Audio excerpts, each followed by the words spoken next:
আমাজনের প্রবেশদ্বার ব্রাজিলের বেলেমে আয়োজিত বিশ্ব জলবায়ু সম্মেলনের ৬ষ্ঠ দিন পার হলেও জলবায়ু পরিবর্তনের প্রভাবে ক্ষতিগ্রস্ত দেশগুলোর জন্য নেই কোনো আশার বাণী। বাংলাদেশ সহ স্বল্পোন্নত দেশগুলোর পক্ষ থেকে জাতীয় পরিকল্পনা তুলে ধরার পাশাপাশি যৌক্তিক ক্ষতিপূরণ দেওয়ার দাবি উপস্থাপন করা হচ্ছে। এছাড়া একটি বৈশ্বিক অভিযোজন পরিকল্পনা এবং ক্ষতিপূরণ আদায়ে সুনির্দিষ্ট দাবি নিয়ে কাজ করছে প্রায় ৭৪টি দেশ। বাংলাদেশ থেকে পরিবেশ, বন ও জলবায়ু পরিবর্তন, পররাষ্ট্র, অর্থ ও দুর্যোগ মন্ত্রণালয় এবং প্রধান উপদেষ্টার কার্যালয়ের কর্মকর্তারা আন্তর্জাতিক এই সম্মেলনে যোগ দিয়ে জলবায়ুর প্রভাবে ঝুঁকিপূর্ণ দেশগুলোর আর্থিক সুরক্ষায় সোচ্চার হয়েছেন। যারা উন্নত বিশ্বের দেশগুলো আছে তাদের কাছে আমাদের ক্লেম করা যে আমরা লোনের বদলে আমরা গ্র্যান্ট চাই ক্লাইমেট চেঞ্জ ইস্যুতে।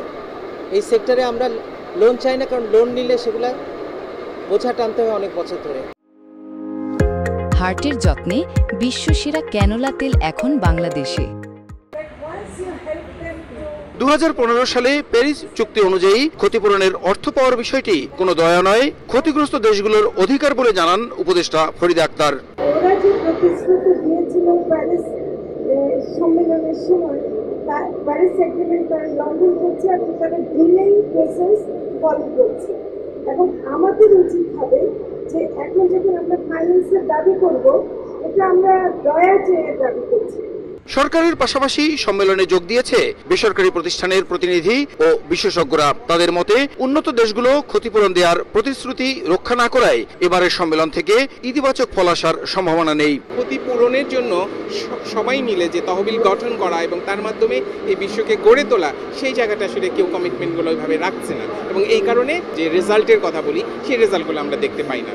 এদিকে বড় বড় অবকাঠামো প্রকল্পের কারণে আমাজন রেইন ফরেস্ট ও ভূমি ধ্বংস হচ্ছে দাবি করে জলবায়ু সম্মেলনের ৬ষ্ঠ দিনেও মানববন্ধন ও প্রতিবাদ কর্মসূচি পালন করে আদিবাসী সম্প্রদায়।